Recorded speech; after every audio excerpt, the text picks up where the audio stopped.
भाजपा के कद्दावर नेता जो हुगली से इस बार अपना भाग्य आजमा रहे हैं वो हमारे साथ हैं, चंदन मित्रा साहब। दादा, सवाल ये है, प्रचार में कब कूद रहे हैं? देखिए, अभी मैं जा रहा हूँ इसमें मेरे जाने पहचाने कुछ लोगों से तो मैं मिलूंगा, लेकिन जिसको पब्लिक में प्रचार कहते हैं वो मैं होली के बाद मैं सोच रहा हूँ। होली के बाद 19 तारीख से मैं ये प्रचार चालू करूँ। दादा, समय तो बहुत कम है और काम बहुत ज़्यादा है। जब आपका नाम लिया गया हुगली क्षेत्र से, तो सबसे पहला आपके मन में क्या आया कि मतलब किसके खिलाफ लड़ रहे हैं? रत्ना देनाग स्थापित सांसद हैं, वहाँ से बहुत लंबी लड़ाई लड़नी है और समय बहुत कम है। आप बिल्कुल सही कह रहे हैं। और क्योंकि मैं हालांकि 10 साल सांसद हूँ, 10 साल से सांसद हूँ, लेकिन चुनाव कभी लड़ा नहीं क्योंकि राज्यसभा का सांसद रहा। हुगली में मैं लगभग पैदा हुआ। मैंने पैदा होने के 2-3 महीने बाद मैं हुगली पहुँच गया और वहाँ मैंने स्कूल की पढ़ाई भी की, लेकिन वो तो अरसा हो गया। तो एकदम मैंने जीवंत जो कहते हैं संबंध मेरा रहा नहीं, आते जाते रहे, तो वो संबंध भी फिर से स्थापित करना है। तो समय वाकई कम है। हालांकि चुनाव हुगली में 30 अप्रैल को है, तो 1 महीने से ऊपर समय मिलेगा मेरे प्रचार में। तो मैं समझता हूँ कि इस लड़ाई में जो है वो लड़ाई तृणमूल से तो है ही, क्योंकि वो इस समय सिटिंग एमपी हैं, लेकिन एक ज़माने में हुगली जिला सीपीएम का गढ़ माना जाता था और रूपचांद पाल कई बार वहाँ से सांसद चुने गए हैं। तो सीपीएम आज कमज़ोर जरूर हो गया, लेकिन ख़त्म हो गया ये मैं नहीं मानता। तो लड़ाई तृणमूल से भी है, सीपीएम से भी है, लेकिन कांग्रेस अगर लड़ेगी तो हमारी तो अच्छा है, क्योंकि केंद्र सरकार के जो घोटाले हुए हैं उसको उजागर करने का, लोगों को याद दिलाने का एक मौका हमको और मिलेगा। दादा, एक सवाल है, आप 10 साल से राज्यसभा सांसद हैं, लेकिन एक राज्यसभा सांसद लोगों के बीच उतना उनकी नब्जों को टटोलने के लिए, उन्हें बातचीत करने के लिए गली मोहल्ले में नहीं घूमता है।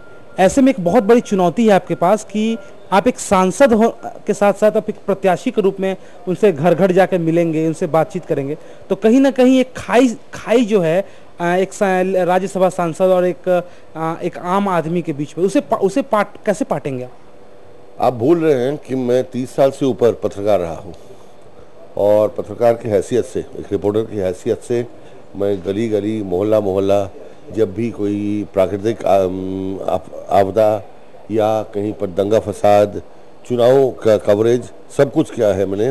पैदल चल के, मोहल्ले मोहल्ले जाके, लोगों से बात करके। तो ऐसा नहीं है कि मैं ये सब काम से वाकिफ़ नहीं हूँ, पूरी तरह वाकिफ़ हूँ और जनता के साथ मेरा लगाव रहा है शुरू से। इसीलिए मैं राजनीति में आया और इसीलिए मैं आज राजनीति में हूँ।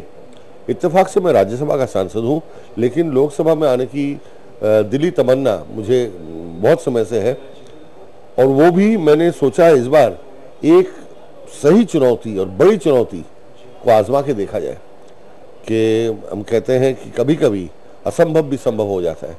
मैं जानता हूँ कि इस बार लड़ाई बहुत कठिन है और तृणमूल कांग्रेस का यह पकड़ बहुत अच्छी है।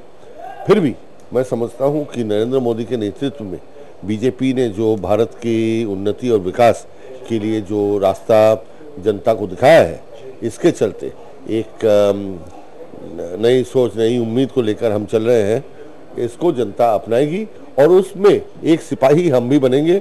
मुझे जनता इस बार मौका देगी और इसके लिए जितना करना पड़ेगा, जहाँ जहाँ जाना पड़ेगा, लोगों से हाथ मिलाना पड़ेगा और पैदल मीलों चलना पड़ेगा, इस सब के लिए मैं तैयार हूँ। मानसिक रूप से पूरी तरह तैयार हूँ मैं इस लड़ाई में कूदने के लिए। आप मानसिक रूप से भी तैयार हैं और शारीरिक रूप से तैयार हैं। सवाल ये है, मोदी फैक्टर हुगली में कितना काम करेगा? देखिए, मोदी फैक्टर पूरा देश में काम कर रहा है, कहीं कम कहीं ज़्यादा। अब हाँ, ये ठीक है कि जहाँ बीजेपी की ताकत, बीजेपी की शक्ति ज़्यादा है, वहाँ पर ज़्यादा असर होगा।